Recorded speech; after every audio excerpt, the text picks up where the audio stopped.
Imagine an empire so wealthy its gold could finance Europe for centuries. And imagine a single banking family so powerful they could raise or ruin that empire overnight. 18th century India wasn't just a land of palaces and maharajas. It was the beating heart of a financial machine that even emperors bowed to. At the center of that system stood a name whispered across royal courts and battlefields alike: Jagat Seth, the banker of the world. The Jagat Seth family were not merely rich merchants. They were the shadow behind the throne. Their fortune in silver, gold, and credit exceeded even that of the mighty British East India Company. Every war, rebellion, and change of ruler in Bengal passed through their ledgers. With a single stroke of the pen, they could decide who would rise to power and who would fall into ruin. But how did a handful of Indian bankers become the invisible architects behind both the fall of the Mughal Empire and the rise of the British? This is the untold story of the men who financed empires and, without realizing it, handed India to Britain. In the early 1700s, under the last Mughal rulers, Bengal was not chaos, it was cash flow. Its fertile lands generated more revenue than all the British Isles combined. But unlike Europe, where kings relied on taxes and conquests, India had something far more sophisticated: merchant bankers, private financiers who could move money across continents faster than any royal treasury. At the center of this network stood one dynasty, the Jagat Seths. Not a single man, but a powerful Marwari family that turned Bengal's booming trade into a private financial empire. They exchanged currencies, lent fortunes to princes, and even issued their own bills of credit, centuries before central banks or the IMF ever existed. Think of them as J.P. Morgan, Goldman Sachs, and a national treasury combined. They financed armies, stabilized trade routes from Delhi to Dhaka, and even underwrote royal wars. When a Mughal prince needed to pay his soldiers or buy loyalty at court, he didn't go to the emperor, he went to the Seth vaults. But here lies the danger of private money. One day, it begins to speak louder than emperors, and from that moment on, politics starts dancing to the rhythm of finance. By the 1730s, the Mughal Empire had grown weak. The Nawabs of Bengal ruled like kings in their own right, while the Jagat Seths quietly became the true power behind the throne. The same family that once financed the empire's rise was now about to fund its collapse. So how did a family of bookkeepers become the kingmakers of an empire? The answer lay in one battle and one betrayal. By 1757, in the glittering capital of Murshidabad, a silent conspiracy was taking shape. The British East India Company, led by a young and ambitious soldier named Robert Clive, was no longer satisfied with trade. They wanted control, land, taxes, and political power. But there was a problem. The company had neither the money nor the influence to topple Bengal's ruler, Siraj-ud-Daulah. The Jagat Seths, however, did. They had grown weary of Siraj's reckless rule, his impulsive spending, and his contempt for the merchants who kept Bengal's wealth flowing. To the Seths, British rule didn't look like an invasion. It looked like an opportunity, a future built on order, profit, and partnership. And so, in secret, they struck a deal with Clive. The Seths would quietly finance the company's army, paying the soldiers, securing supplies, and greasing the right palms. In return, after victory, Bengal's treasury would fall under their control. What followed was not a war, but a transaction. The Battle of Plassey lasted only a few hours. The British didn't win through might. They won through money and manipulation. Generals bribed with Seth gold stood still on the battlefield, while Siraj's army melted away. That night, Siraj was captured and executed. The British East India Company had taken command of Bengal, and the Seth family, the very financiers of the coup, believed they had secured their influence for generations. But they were wrong. The British had learned something far more valuable than gold. Money conquers faster than war. Within a few short years, the company turned against the same bankers who had made their rise possible. Bengal's wealth became the British war chest, and the Seths slowly faded into the shadows. The bankers who once financed the fall of the Mughals had, in the end, financed their own downfall.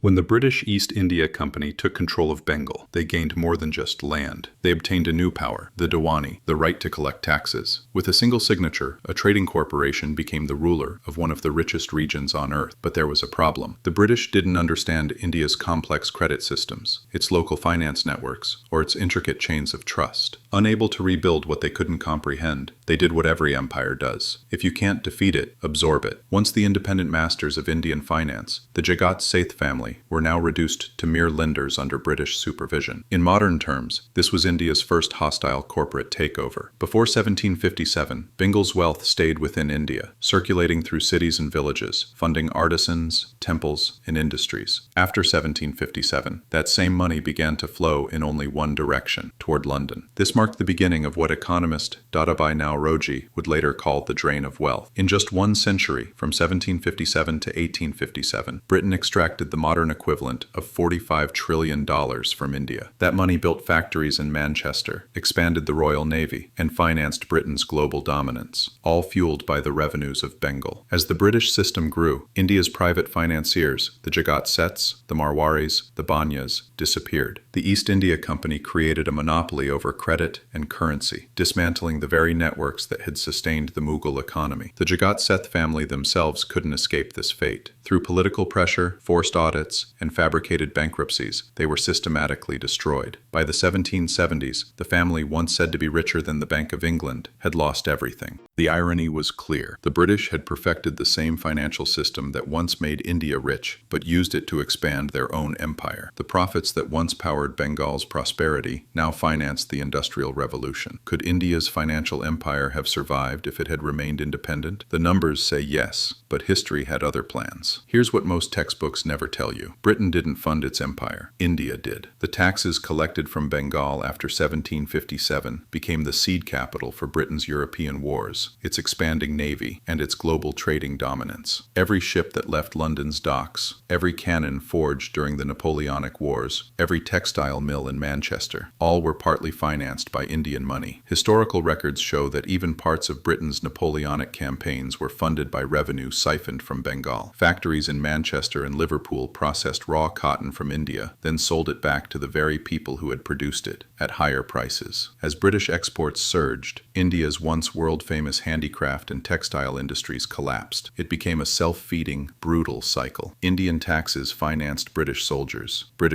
protected British trade, and British trade ensured even more Indian taxes could be collected. For nearly a century, the system ran flawlessly, an elegant but ruthless imperial machine powered by its colony's own wealth. Yet the legacy of Jagat Seth didn't vanish completely. Their names faded, but their system endured. Their decentralized networks of credit and trust became the blueprint for colonial finance. The very structure that once built Bengal's prosperity now powered the British Empire. And the greatest irony of all, the banking, credit, and accounting systems praised as Britain's great financial revolution had already been perfected in India, centuries before they ever reached Europe. But what happens when the lifeblood of an empire, its flow of money, begins to dry up? By the mid-19th century, as India's wealth slowed, the British Empire began to crack from within. The East India Company, once the most powerful corporation on earth, collapsed under its own corruption and greed. In 1858, the British Crown took direct control of India, but the financial engine that had powered their empire was already faltering. Without India's endless trade surpluses, the British economy stagnated. Maintaining the empire, its railways, its wars, its administration, had become far more expensive than the profits it produced. History had come full circle. Just as money once decided the fate of the Mughals, it now decided Britain's. By 1947, when Britain finally left India, the empire that had once ruled half the world was buried under its own debts, more than 200% of its GDP. Like the Mughals before them, they no longer controlled the power they spent. Empires collapse when they forget who holds the money. For the Mughals, it was the Jagat Seths. For the British, it was the bond markets, and eventually, the US dollar. And here lies the lesson. History doesn't just repeat, it compounds. The story of the Jagat Seths is not merely one family's rise and fall. It's a mirror for every empire that believes military might can outlast financial reality. Because if history has taught us anything, it's this: no empire, no matter how powerful, survives once the money runs out. If what I've shared today helped you see the world from a different perspective, don't forget to subscribe, because history always has an answer. You just need to look from the right angle. And I'm here to help you find those answers buried in the dusty pages of financial history.